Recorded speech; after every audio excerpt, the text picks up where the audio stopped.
식사들 하셨습니까? 어저께 나무가 삐딱하게 잘리는 원인과 그리고 대책에 대해서 말씀을 드렸습니다. 그 영상 찍으면서 1시간 반을 혓바닥에 땀띠나게 떠들어갖고 영상을 찍었는데 편집하려고 보니까 영상이 아무것도 없더라고요. 그래갖고 다시 재촬영하는 과정에서 빼먹은 이야기들이 많아서 부득이하게 재촬영을 하게 됩니다.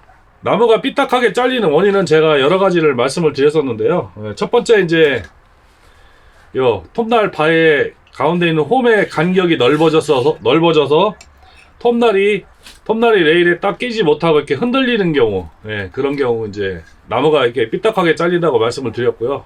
그리고 두 번째는 톱바의 날이 양쪽 높이가 다를 경우가 있어요. 그런 경우는 어떤 경우냐면은 톱바를 보통 이제 이게 메이커가 이렇게 써 있죠. 무슨 뭐 허스크바나 스틸 이렇게 써 있는데 한쪽 방향으로 많이 사용하면은 그런 경우가 생기고요. 또 한 가지 여기 이제 이물질이 많아서 오일 공급이 원활하지 않은 상태에서 계속 사용하게 되면은 이 톱날이 톱바를 파고 들어가게 되죠. 그러면 이제 여기 날 면이 좀 삐딱하게 되는 경우가 있어요. 이렇게 좌우 높이가 다르면은 당연히 톱날이 이렇게 얹혀져서 돌아가는데 한쪽 면이 더 높고 그러면 톱날이 이렇게 삐딱하게 얹히겠죠.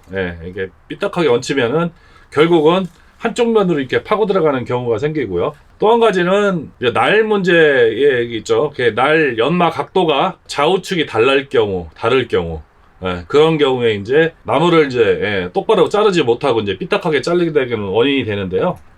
연마 상태가 좌우측이 달라도 그렇게 삐딱하게 되는 경우가 많은데요. 거의 통상적으로는 연마 각도에 의한 문제가 상당히 치명적입니다. 그게 제일 큰 원인이고요. 그래서 오늘은 어떻게 연마를 하는 거는 이제 저번 영상에 말씀을 드렸고요. 톱바를 정리하는 부분을 제가 빼먹고 말씀을 안 드려서 그 부분을 좀 말씀을 드리려고 합니다. 자, 톱바가 이렇게 있으면은 오래 사용한 톱바들 보면 이렇게 이발이 가져 있어요. 이게 닳아서 여기 있는 면이 밀려서 이쪽으로 이렇게 넘어간 턱이 이렇게 생기거든요. 이것도 턱이 좀 있고요. 또 한 가지는 이제 톱바 면이 지금 이거는 제가 연마를 한번 했습니다. 이 윗부분을 연마를 했는데요. 이 윗부분에 단차가 생기는 경우가 있어요. 이쪽 날하고 높이가 다른 경우가 있는데 이 경우 같은 경우는 지금 면은 이렇게 특별하게 이렇게 차이는 없습니다. 이 톱바는 상태가 좀 양호한 편인데요. 그리고 이제 질문 중에 이제 이 앞부분에 이제 이바리가 생기는 경우가 이게 턱이 생기는 경우가 있는데 그거는 이제 톱날의 장력을 너무 꽉 조이게 준 거죠. 톱날의 장력을 줄 때는 여기 이제 드라이버 하나 정도 들어갈 수 있는 어느 정도 이렇게 장력을 줘야 되는데 장력 없이 너무 빡빡하게 톱날을 쪼아놨을 경우 그럴 경우에 이제 이 앞부분이 이제 많이 닳게 되고요. 또 한 가지 원인은 체인 오일이 공급이 톱바 이 위쪽에서 공급이 됩니다. 그래서 이 위를 타고서 이렇게 나가서 돌아서 아래로 이렇게 들어오게 되는데 여기까지 공급이 안 되는 거죠. 그렇게 윤활 성능이 떨어지니까 여기 이제 열이 먹어서 자꾸 파먹게 되는 상황인데요. 체인 오일을 뭐 식용유 써도 되고 유압유를 써도 되고 모든 걸 써도 됩니다. 근데 가급적이면은 좀 상태가 묽은 체인 오일을 쓰시는 게 좋습니다. 엔진 오일을 많이 쓰시는데 엔진 오일 쓰시면은 0W20은 구하기 힘드니까 0W30 정도 그 정도를 오일을 사용하시면 되고요. 유압유 같은 경우는 RD46 정도 내는 거 그냥 사용하셔도 이렇게 크게 문제는 없습니다. 제일 구하기 쉬운 거거든요. 물성이 좋거든요. 이것도 사용하시면 크게 문제가 없는데요. 체인 오일을 어떻게 보충을 하느냐를 말씀하시는 분들이 많은데 휘발유통에 휘발유가 2번 정도 비면은 체인 오일이 1번 정도 소진될 수 있도록 대부분 엔진톱들이 설계가 되어 있기 때문에 뒤에 휘발유를 2번 정도 충전하시면 앞에 체인 오일도 반드시 채워주셔야 됩니다. 체인 오일 없이 쓰시면은 이 톱바 상하는 거 금방 상하거든요. 몇 시간이면 톱바가 이렇게 만져보면 손을 댈 수 없을 정도로 뜨거워집니다. 왜 그러냐면은 체인 오일이 윤활 작용만 하는 게 아니고 체인과 체인바의 냉각 작용도 하게 됩니다. 이것도 체인과 체인 오일의 온도를 낮춰주는, 열받는 걸 낮춰주는 냉각 작용도 하기 때문에 체인 오일은 상당히 중요하고, 체인 오일을 잘 쓰시더라도 톱바 청소를 안 하게 되면은 당연히 이물질에 의해서 체인 오일 공급이 시원찮아지겠죠. 그렇게 정도 정리를 해 드리고요. 이렇게 톱바에 이바리가 생겼을 경우에는 이걸 연마하는 공구가 따로 있습니다. 예, 뭐 체인바 드레서라고 그래갖고 공구가 따로 있는데 그거 뭐 한 3만원 4만원 주고 또 사야 되잖아요. 그러니까 되게 쉽게 하는 방법이 있어요. 이게 평줄이거든요. 체인단 앞에 가이드를 연마할 때 사용하는 평줄인데요. 이 평줄을 그냥 이렇게 옆에 이발이 나온 거는 이렇게 밀어주시면은, 예, 살짝만 밀어주셔도 돼요. 밀어주시면은 옆에 이발이는 다 날아가거든요. 지금 이것도 이발이가 많지는 않은데, 예, 이렇게 다 깎이죠. 이렇게 깎아서 정리해 주시면 돼요. 정리하는 거는, 예, 그렇게 어렵지 않습니다. 예, 이렇게 가면 이 밀려나왔던 이발이 층이 이렇게 깎이면서 다 떨어져 나가죠. 이걸 그라인더 같은 걸로 하시는 분들이 있는데 그라인더 같은 걸로 하지 마시고요. 그냥 평줄로 하세요. 평줄로 하시는 게 훨씬 더 편하고 정확하게 작업이 됩니다. 그라인더로 하시면 움푹움푹 파이기 때문에 좋은 영향이 없습니다. 그리고 이런 바이스에다가 수평으로 정확하게 물리세요. 평줄로 수평을 유지해서 이렇게 밀어주세요. 네.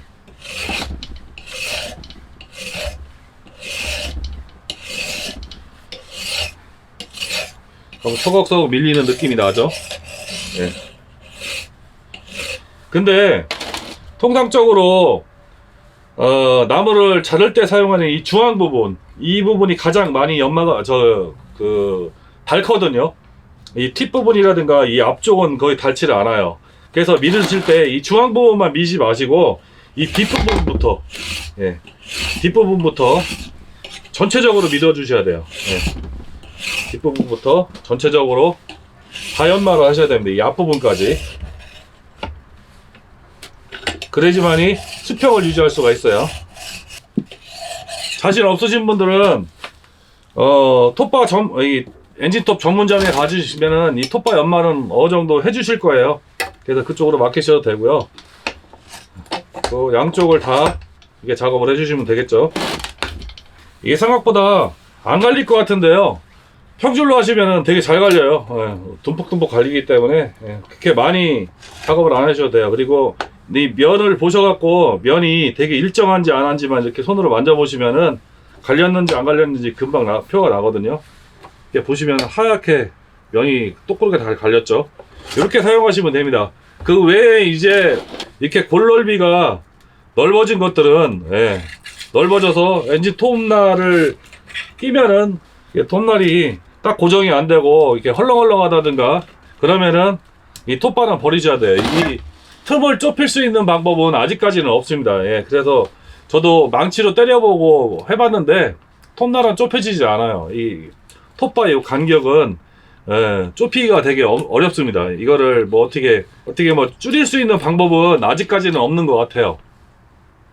이거 뭐 용접을 해서 할 수도 있는 것도 아니고, 뭐 이거 뭐 프레스로 눌러갖고 이렇게 좁혀줄 수 있는 것도 아니고, 그렇기 때문에 일단 이 톱바의 이 간격이 넓어진 거는, 예, 다시 재생하기가 어렵다. 예, 좌우측 높이가 다른 거는 어느 정도 재생이 되고 사용할 수 있는데, 이 간격은 어쩔 수 없습니다. 그런 톱바는 과감하게 버리시고 새로 장만하셔서 쓰시는 게 정답일 것 같아요. 톱날을 가는 거에 대해서 있어서 이제 말씀을 좀 드리겠는데요. 통상적으로 톱날의 이 각도가 보통 30도로 연마하라고 하는 거는 이 엔진톱 설명서나 아니면은 톱날 사용 설명서에도 이렇게 30도로 연마하라고 하는 적혀져 있어요. 그래서 통상적으로 30도로 연마를 하는 거고요. 그리고 이제 켜기나 아니면 굉장히 반날한 나무를 자를 때는 25도로 연마를 하기도 합니다. 예, 톱날 각도를 좁혀서 연마를 하기도 해요. 그리고 이제 아주 소프트한 나무들은 더 키워서 35도 정도까지 연마하기도 해요. 이 문제는 전 시간에도 말씀드렸다시피 톱날 각도가 크면 클수록 수평에서 크면 클수록 엔진톱의 부하를 되게 많이 걸어요. 왜 그러냐면은 그만큼 톱밥을 더 잡아 당기기 때문에 엔진톱의 부하가 더 많이 걸려요. 이게 결국은 무슨 얘기냐면은 엔진톱의 성능에는 한계가 있어요. 예, 배기량마다 마력수의 한계가 있는데 그 마력수의 한계점보다 더 톱날 각도를 크게 해버리면은 오히려 엔진톱이 RPM을 유지를 못하고 턱턱 걸리는 느낌이 나요. 예, 사용하다 보면은 왕 하다가 하고 나무가 안 잘릴 정도로 부하가 걸리는 경우가 있습니다. 특히나 이제 저마력 톱에서 톱날 규격이 큰, 자기가 적정 톱날보다 규격이 큰 톱날을 사용했을 경우에 그런 경우가 많습니다. 또 한 가지 경우가 뭐냐면은 엔진 톱날을 연마를 하고 나서 이제 그 가이드를 이제 가이드를 가를 때가 있거든요. 톱날 가이드가 뭐냐면은 톱날 앞쪽에 이렇게 작은 산이 있죠. 이거를 이제 가를 때가 있어요. 이걸 왜 가냐면은 톱날이 이렇게 수평으로 되어 있지 않아요. 톱날이 완전 수평이 아닙니다. 예, 수평이 아니고 진행 방향으로 약간 들려 있어요. 그래서 여기를 갈아 쓸수록 이게 낮아지겠죠. 이게 낮아지겠죠. 낮아지면은 이 가이드 높이보다 낮을 경우가 있어요. 톱날이. 그래버리면은 이 앞에 있는 가이드에 걸려서 뒤에 톱날이 나무를 이렇게 긁어내는 역할을 못하는 거예요. 그래서 이렇게 엔진톱을 갖다 대도 왕 하고 RPM만 올라가고 저 나무를 전혀 이렇게 자르지 못하는 경우가 이 가이드가 높아서 그렇거든요. 이 가이드를 정리를 해 주셔야 돼요. 그래서 이거를 그냥 목축으로 하는 경우가 많거든요. 이게 통상적으로 이 톱바에는 가이드의 톱날의 끝부분과 가이드의 높이 차이가 엔진 톱마다 다 달라요. 이 가이드가 낮으면은 나무를 많이 긁어내고 가이드가 높으면은 나무를 조금 긁어내겠죠. 그래서 힘없는 엔진톱 같은 경우는 가이드하고 이 톱날 끝부분하고의 차이가 되게 적을 것이고 힘이 좋은 좋은 엔진톱은 이 가이드하고 톱날 끄트머리에 이 간격이 넓어요. 통상적으로는 0.3인치, 예, 그러니까 미리수로 따지면 한 0.73mm, 0.7은 1mm도 안 되는 거죠. 그 1mm도 안 되는 거를 사람 눈으로 이렇게 간다는 거는 되게 힘든 일이에요. 그리고 가이드를 최대한 낮췄을 때가 0.73mm인데 정상적인 가이드는 0.63mm예요. 한 0.1mm밖에 차이가 안 나요. 이걸 사람 손으로 간다는 거는 거의 불가능에 가깝습니다. 그래서 반드시 이 가이드를 사용하셔서 이걸 갈아줘야 되고, 너무 많이 갈았을 경우에는 어떻게 되겠어요?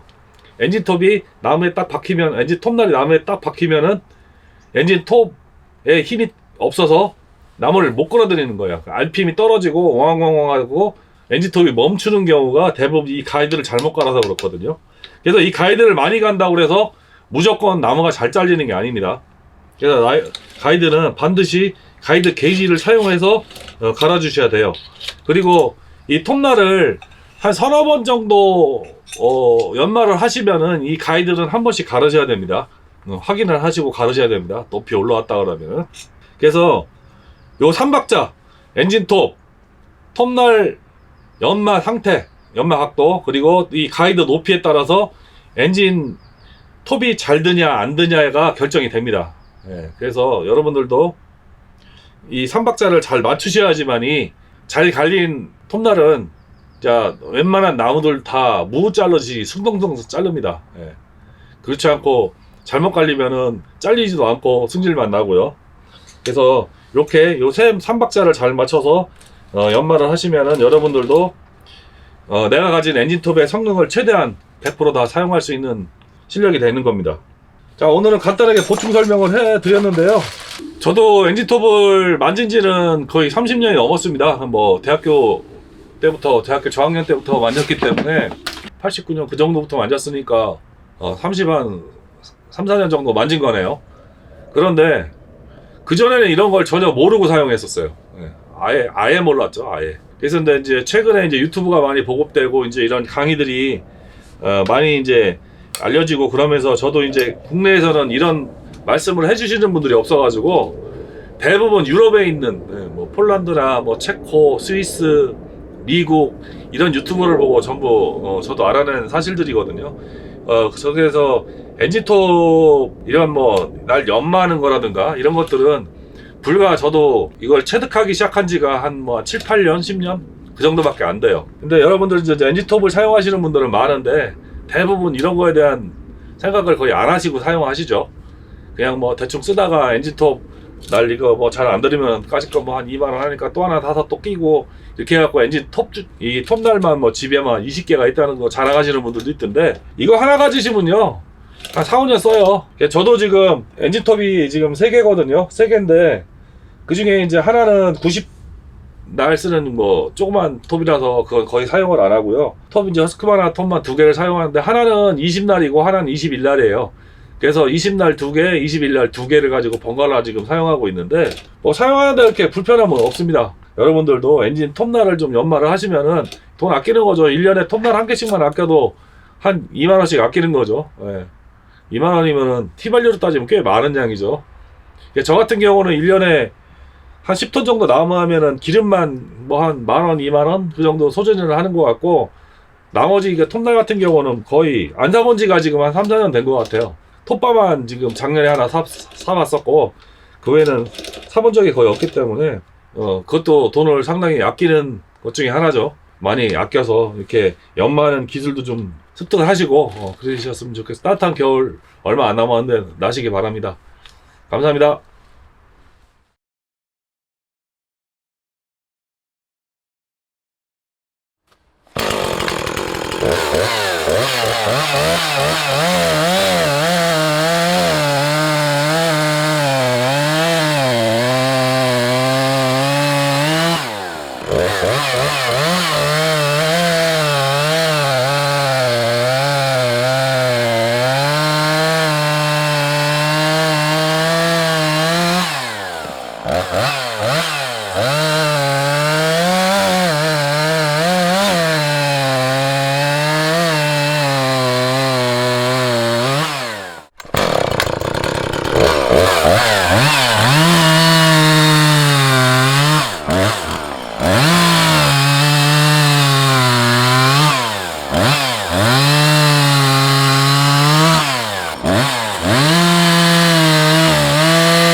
잘 잘린 건 이렇게 톱밥이 굵게 나오죠.